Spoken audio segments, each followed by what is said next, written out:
What's going on, everybody? I hope everybody had a fantastic weekend. Once again, here we are for Sunday Night Scan. We do this every weekend to try to give you an idea of what we're looking at for the week ahead, as well as kind of having a goal of potentially giving you a trade idea or two. The information and stock gathering type phase comes from all various different forms for me. Whether that be Twitter, scans, news, other folks that I look up to and follow. Not necessarily for a buy now and sell now style type of idea generation, but just to kind of formulate what's going to actually make my radar for the following day. And so I pretty much do this every single night. And I take careful attention to what happened the prior week, especially on Saturday, Sunday night when I do this scan. The Monday's the most important day of the week. You don't want to come in hot and heavy and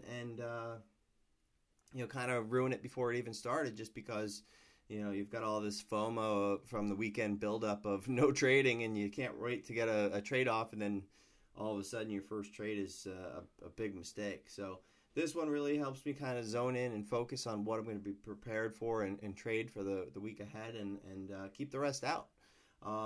I tried to keep it relatively tight tonight just because, in a market like this right now, we've pretty much been having one or two big momentum trades right at 6:30, 6:50, 7 a.m., 7:30 a.m. So it pays not to overload your scan, because if you're, focused on too much, obviously you're going to miss the easier money. Not to say that these momentum trades are easy by any means. And along that same note, sometimes the easiest trade is actually ignoring these crazy momentum names and just focusing on what you came prepared for. So there is, it's a little bit of a double-edged sword. And it just depends on your type of personality, whether or not, you can zone in and focus on multiple, or if, these crazy momentum names take all your attention and, you just kind of forget about the rest. And if that is the case, then you're probably one of those people that would benefit from just kind of kicking them off radar, kick the high flyers off radar, and really just zone in and focus on what you were prepared for. Because especially if you're being prepared, most of the time you're probably going to be right if you're continually doing this, because it obviously works for you, right? So more often than not, you'll look back at the end of the day and say, "Oh, I knew this was going to happen." Meanwhile, you were focused on the wrong stuff, which is the case for a lot of people. And when they do that and they're not prepared for these types of trades, that's when they kind of just trade to trade and run into issues because they're not really familiar with how to react given certain situations, especially in a situation like Netty last week. Not necessarily on Friday, but if you go back on Thursday, I mean, how do you trade this action? Rips up, looks like it's about to die, fades off. All right, we're good. We're pulling back, and then all of a sudden it's right back up. Dies off. Okay, well, that was weird. Oh, we're right back up to the highs. So, it's very difficult to trade that type of price action, and it's probably smart not to. So, you really got to identify where your edge is, typically, off the open, and then potentially getting on the right side from there. If it gets choppy, there's no sense trying to figure it out, because for every time that you're right, even if you're right 3 or 4 times, that 5th time is going to be the time that you get the confidence, you size up, and then you just, ruin the last 3 or 4 or 5 trades that you nailed. So, with that said, we also had FFHL, which had a nice start. It was gapping up after hours, and you can kind of see it was walked up towards the 3s, came back in towards the 3s. Not much liquidity. Then we're back up and over the after hour highs. We're already into the 4s. And, I mean, once again, it just flushes out, rips up, flushes out, rips up. Looks like it's about to finally die, and then right back up towards the highs. So, again, we're in some crazy times right now where I see the edge off the first move and the first pullback, but after that, you're either on the right side and letting it work with proper risk reward, or there's no reason why you should try to quote unquote figure it out, because for every time you do figure it out, you're gonna get smacked, on a trade, when like I said, you do get overly confident on the next one. Before we get into Scan, just a reminder, 6th annual charity conference and golf tournament. No, you do not need to be a golfer to attend. That is on the 11th. And then we do the conference on Saturday and Sunday. We also have a cocktail hour that Friday night after golf, which everybody's invited to. However, it's a Thursday night VIP cocktail reception, which is fantastic. If you're a sponsor, you're invited. If you're a speaker, you're invited. But then on Friday, we do the golf. Friday night, we do the first of the meet and greets. After that, we do conference all day long Saturday. Start early, end usually around 4, 5. We roll into the next cocktail hour towards around 8 p.m. or so. Got a little bit of time there for dinner and whatnot, and a couple other things during that night. And then on Sunday, especially if you come, don't book your ticket to leave early on Sunday, because it is a conference through Sunday, and we go through about midday or so. So we've got more speakers in the morning with breakfast on Sunday. We've got some breakout type sessions where we're going to break into smaller types of groups up there, field some questions and answer, back and forth, and ideally get some good conversation going. So that's going to be a really fun event. If you guys missed any of the early bird, we had the early bird discounts, but if you missed any of the other types of deals that we had, we do have a golf in attendance special going on right now. That I believe is already in the back end there. Check it out. And if you guys have any questions, Zach at tradersforacause.org. That is ZACH at traders4acause.org. He can help you out. You can always just DM me or email me as well, and I'm more than happy to help anybody out. But I do hope to see you there. And once again, as I said last time, and as I said every time, a lot of my very close trading friends that I've met throughout the years, I've all met them here in person. And from that point forward, your relationship gets stronger. These are guys that you're trading with every single day. So most of the time, it pays to meet these guys, put a face to the name, and really further your relationship as you excel as a trader. So let's get right into it. OPTT was a really nice one on Friday, by the way. I got short before my golf tournament. Really nice opportunity. It was ramping right into prior resistance there. Right over into this level here, right over to this level, and all the way back to these prior tops. So we've talked a lot about that, especially on the free videos that we've done on YouTube about looking left to predict right. We've talked about it on Sunday Scans quite a bit. So I do hope that it's starting to make more and more sense to you guys. It worked really well with RKDA. It worked really well with CETX. It worked really well with everything that's been running lately. And on that note, you had FFHL where, you already were open. You were open in the morning, 9:30 a.m. plus. You were already over this prior resistance, right? So we talked a lot about, kind of looking left to predict what could potentially happen. And when you're already over these prior levels and you already have 5-10 million shares of volume, that is a sign to put the brakes on. Don't try to find the top. This one's going to be different this time. So always keep that in mind. Always look left. Find out where you are on the daily chart. You should always assume that it's going to fail at the prior resistance, but when it doesn't, you need to take note if the volume is a large multiple compared to, relative to what it typically trades.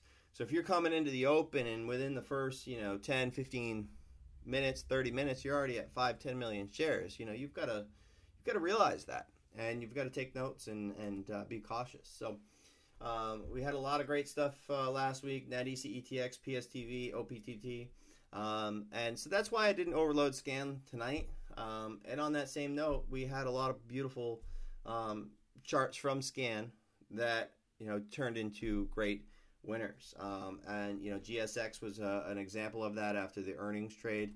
A lot of these trades, GSX, the short that I did right over here that I had posted, and DKS, the same thing, I had gotten short on the pops this day. All those trades were based off of earnings, right? So not necessarily based on a thought process behind the earnings itself, but just not necessarily based off the numbers itself, but more so let the numbers come out, let the price action speak for itself, and then join the trend from there. And that's exactly what I did. I'm basically joining trend versus VWAP on this DKS type trade. And then on the flip side, we had the FSLY type trades where one thing that's been working really, really well lately is the VWAP reclaim and consolidate and push. So, this actually did it 3 days in a row. And let me just zoom in to show you the setup that I want you guys to kind of review. So you got a little washout, comes back up over a VWAP and starts to grind away from VWAP with a risk based off of VWAP. And so then you can do the same thing again next day. Where it comes back over VWAP, starts to consolidate and heads higher. Same thing here, under VWAP, swipes back up over VWAP and starts to consolidate. Risk versus VWAP, heads higher. So that trade thesis, that trade idea worked every single day last week, and it was fantastic. Same thing over here. We're not trying, you can either fade this versus VWAP or wait for it to cross, ramp back up, and then use the dips versus VWAP as a guide to trade from there. So I did not take part in this move on Friday. Unfortunately, it was really, really nice. I mean, this is abnormal, right? 14 to 28. We had $14 of share increase over the last couple days. So what I'm noticing a lot lately is, so this was an earnings play over here, and it unwound, and it just ended up being a complete trap after the earnings report. So what I'm noticing is on a lot of these plays, sometimes they do either the gap up and the push the next day, and then it completely unwinds, or it does the gap down, it flushes out, and then it just goes straight up, just like AMAG. If you guys remember, gap down, rally back, and then squeezes all the way back up. So, just take notes on what the market's doing right now. The gap downs and the flushes are getting met with buyers and squeeze outs, and then the gap ups and pushes are met with unwinds and fades. And that would be an example on something like DKS, where that happened on this gap up, and then it just pretty much came right back in. Great volume, great opportunity there. So anyway, back to FSLY. I was just kind of stating what type of action I look for on a particular name like that. And so this was a pretty nice flush out and rally back and ramp a bit higher. I don't think it would have come in as much if the market didn't do what it did. So with that said, I'm not necessarily bearish yet, right? I want to still give it a chance for higher upside. I still think shorts are bent. So with that said, I could see this pushing back towards 26, maybe a little bit higher, 26.50, 27s. But I think that a lot of this just happened because the market was coming in 600-700 some odd points on Friday. So at some point, it's just like, well, why are we supporting here? Let's just, lay off the bids and let it come in a little bit. But still, I do believe that shorts are trapped, especially this day over here where you can see it dipped under 20 and then ramped back. I think that's when the shorts got really caught. With that said, looking left to kind of predict right and whatnot, we are at a resistance point, a very big resistance point. So 25.67, 25.61, and then this day over here 25.55. So the fact that it closed at 25 goes to show you that, you know, there is resistance. There is at least daily chart resistance. It closed under that level, so that is worth noting. So if it does hold and squeeze through that, then we've got, you know, game on. We could keep on going, but do take notes, because if you need to see something like it, this is the same chart as LK, right? So if you look at FSLY, you had the IPO right here, kind of came down, squeezed everybody out, flushed out, came back, squeezed everybody out, unwound, squeezed everybody out, but pretty much topped at these levels, right? So here you go. You got LK, flushed everybody out, squeezed everybody out, flushed everybody out, squeezed everybody out, consolidate, breaks new highs, but then has trouble with this prior top, which was right over here. So you can see chart resistance, and then that's it, unwinds. So with that said, we could be in a similar situation here, which is why you always have to have an open mind on these. This could have just been the blow off, squeeze everybody out, and now it just unwinds back to 20. But the key is just not to step in front of it, right? Because even AMAG, beautiful unwind off 12s, $2 a share. But if you're trying to find the top, you're going to get blown out.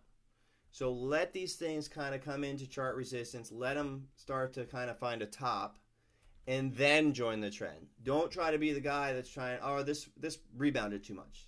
This one went up too much. This is too far. And then you end up getting all nervous. You end up blowing it out. And then you miss this entire move because you exhaust yourself on the front side. So with that said, I focus on high volume. You can see this volume here. Big range type names. And I'm just going to wait for the trade to set up. A lot of times it's worth watching until 9:45, 10 a.m. A lot of that stuff will be cleared up. You know, you don't get into a situation where you get too confident off the open. You nail it off the open, it unwinds, and all of a sudden it's ripping back up towards the highs and you didn't cover. This will keep you out from, you know, forming a bias too early. So Netty, this one doesn't typically have, you know, big second days. There's been a couple runs in the past where they do hang around, but for the most part, it doesn't hold its gains ever. It did have some fantastic volume, but at the same time, you know, they've kind of showed their colors. So higher the better on this. I think that a lot of people will be watching FFHL and whatever else is hot on, you know, on Monday. So I think the eyes will come off of this one. And what I'd be looking for is morning shove versus 5s, and then kind of just to fade off radar towards 4s or below 4. FFHL, this one we have to come in with an open mind. Higher the better and potential unwind, but at the same time, this is a pretty thin float. So I feel like these guys are testing new algos and really kind of trying to formulate the proper trap. You know, this FFHL and this FFHL had a very similar trap to RKDA, and so did the Netty. Netty not as much, but similar situation where it kind of came down and then swiped back up, or over here this day, where they let, you know, it ramps up, goes up, lets everybody kind of win, and then they hold it, and they squeeze everybody out. That's a really big trap. And so basically what they do is, you know, newsletter comes in, starts to turn the volume, they kill it, but they're just buying it all up because they know there's shorts present, and if they buy enough, they're going to force everybody to cover, and that's their exit. So I think that they're just testing a lot of different algos right now to try to figure out the ultimate trap, and I think I'm not going to say we're going to see another BPTH soon, because that was obviously a sub 1 million float. But look, when they get the right stock, when they get the right short position, they're going to have it. They're going to do it. And they're going to know. And they're going to churn that volume. And you're not even going to realize that it's as thin as it is until it's too late. So with that said, always keep, you know, you're just stay on your toes, especially when shorting and getting, you know, really aggressive or too aggressive anyway on the short side. I don't like to short these things with a lot of size. I'll borrow more than I need just in case there's a great opportunity. But you know what? You're only one swipe away from doing some serious damage. So for some, by all means, short away. But these 1, 2, 3 million floats, you really need to be cautious on the short side, because at some point it is going to catch up with everybody. And like I said, I feel like this is just like it's kind of like a marathon and training for a marathon. They're trying to figure out what the perfect trap is. Like literally, I think there could be a movie about it. These are all algorithms that are just kind of get a sensing of where are there more longs, are there more shorts, and what's going on.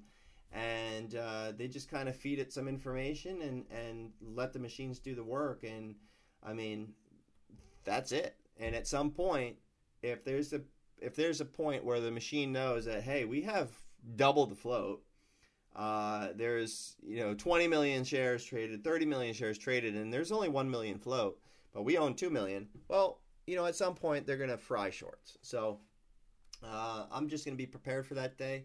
And hopefully, just like BPTH and the rest, I actually hold it.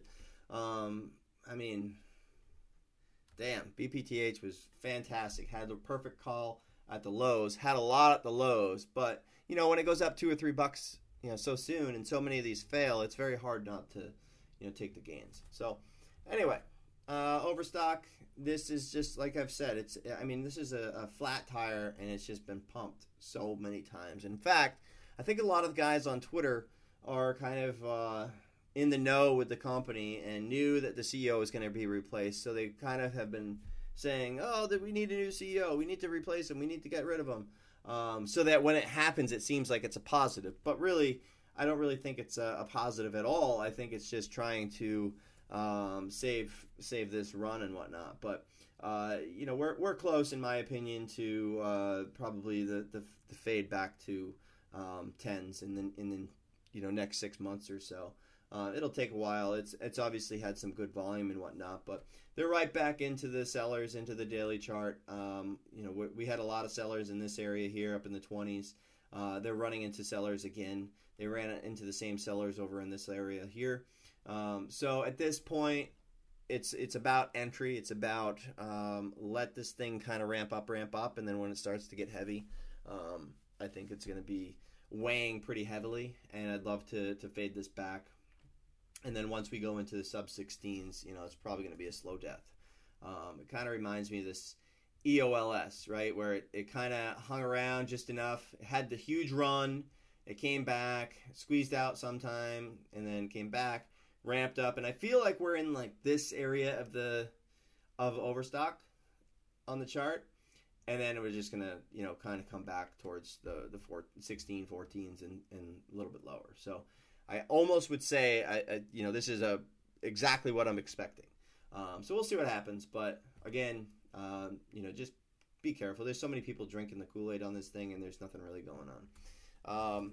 TELL, fantastic squeezer on the daily chart. We were prepared on scan on Thursday night for Friday.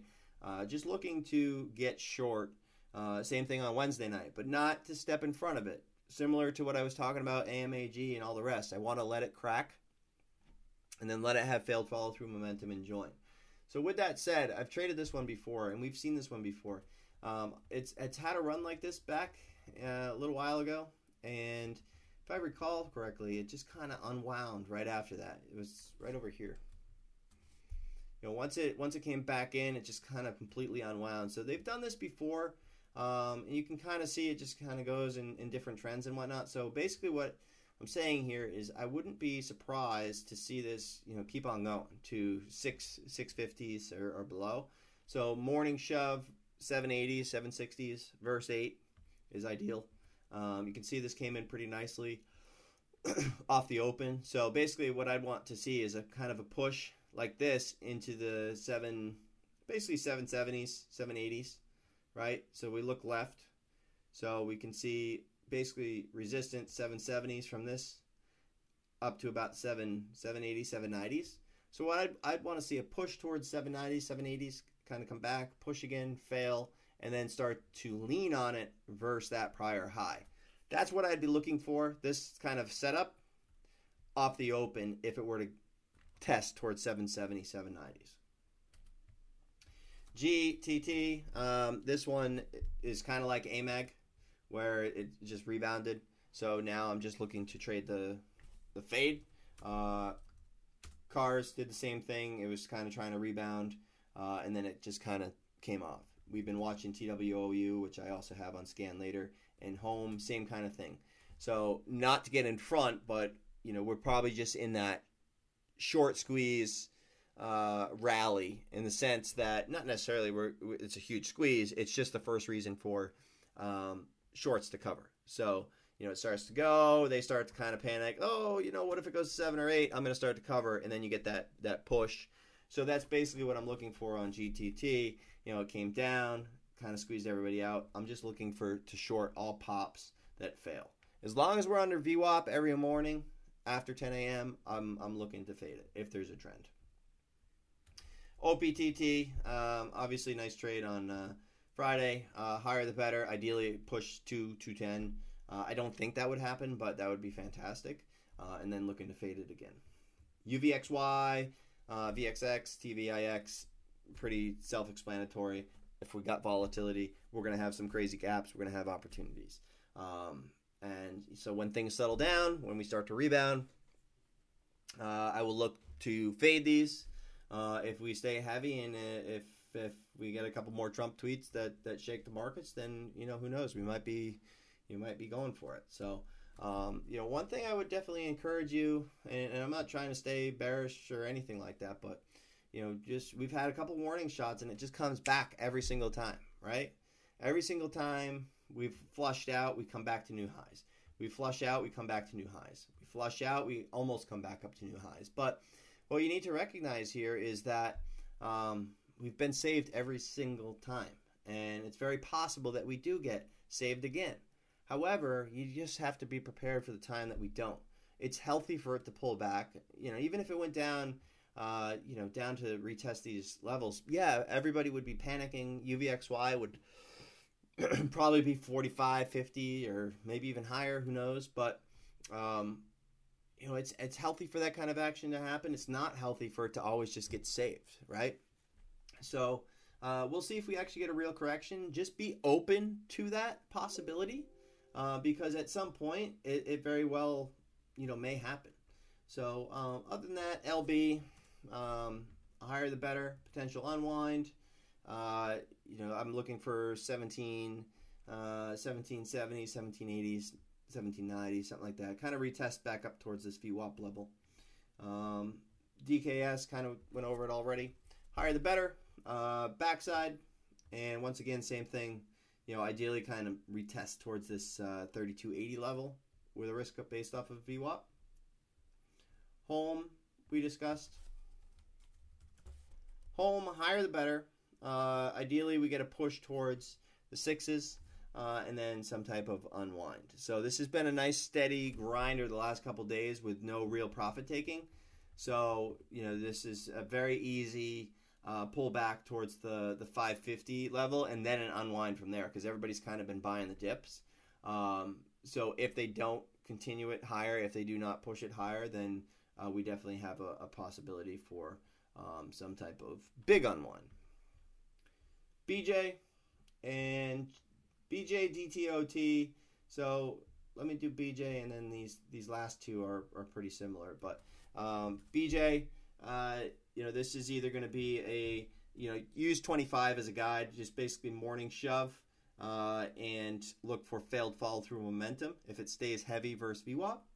And otherwise, if it just was a little fader with the market and it wants to, go round 2 and get up to 26, 27, then, I'll be prepared for that. But I'm going to be using 9:45, 10 a.m. plus as sort of the thesis trade on that. GDOT and TWOU, same kind of thought process that I went over on Home and GTT and some of the others.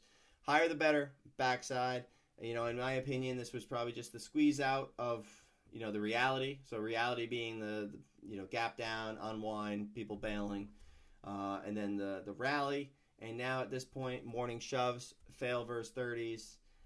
Same thing, TWOU went way further than I thought. But higher the better. I could see this coming back towards 15. This got a little bit more of a boost with all the Form 4s, insider buys, and whatnot. But basically, I'd be using 18s as a guide. And let's see what happens and go from there. Last but not least, GSX. You obviously have to be prepared in case, FSLY type situation where it just completely rebounds. But for now, I think they got a lot of people caught on the long side.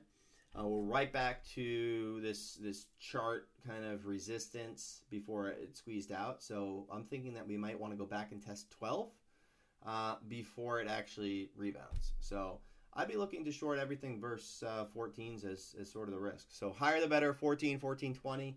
Look to fade it towards 12 as long as it stays heavy versus VWAP. So that's the goals for tomorrow. That's the game plans. Like I said, there's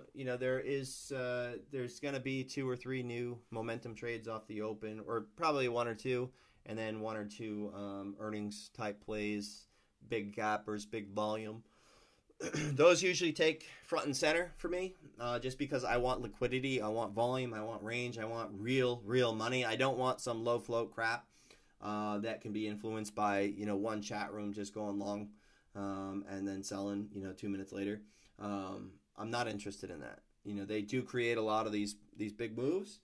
We can play them after, but my rule of thumb is anytime they get involved and I'm in there, I got to get out. So a lot of times I work 20 minutes, 30 minutes, an hour building into a position, and unfortunately I got to just bail on my position right away because it comes in crowds. So that's my game plans for tomorrow. If you guys have any questions, reach out. You know the drill. Always here to help. Hope you guys enjoyed it.